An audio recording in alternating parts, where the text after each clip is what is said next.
Chief Ejaz Ahmad ताहिराबान फखर news Karachi से शामिल करते एक अफसोसनाक खबर। रोज़नामा जंग कराची और हफ्ता रोज़ा अखबार जहां की एग्जीक्यूटिव एडिटर सीनियर सहाफ़ा और मारूफ कॉलम निगार सलमा रज़ा गुज़िश्ता रोज़ा अचानक क़ज़ाई इलाही से कराची में इंतकाल फरमा गई। इन्ना लिल्लाहि व इन्ना इलैहि राजिऊन।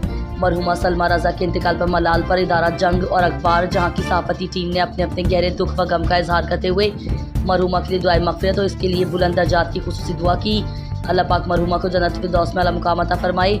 इदारा फ़खर न्यूज़ के चेयरमैन मोहम्मद अली मलिक, CEO नसीर अहमद मलिक और इदारा की पूरी सहाफ़ती ने भी अफसोस करते हुए मरहुमा की रूह के सारे सवाब के लिए दुआ की है और सोगवार ख़ानदान के लिए सब्र जमील की दुआ भी की है।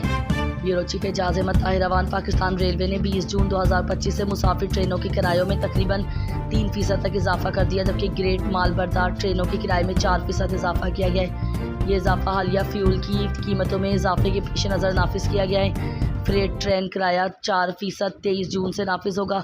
ये इजाफा पेट्रोल और डीजल में 16 जून को फ़ी लीटर इजाफे के तनाजुर में किया गया है। रेलवे की तमाम क्लासेस, इक्तिसादी, AC और बिजनेस क्लास मुसाफिर ट्रेनों के किराए में 3% इजाफा कर दिया गया है।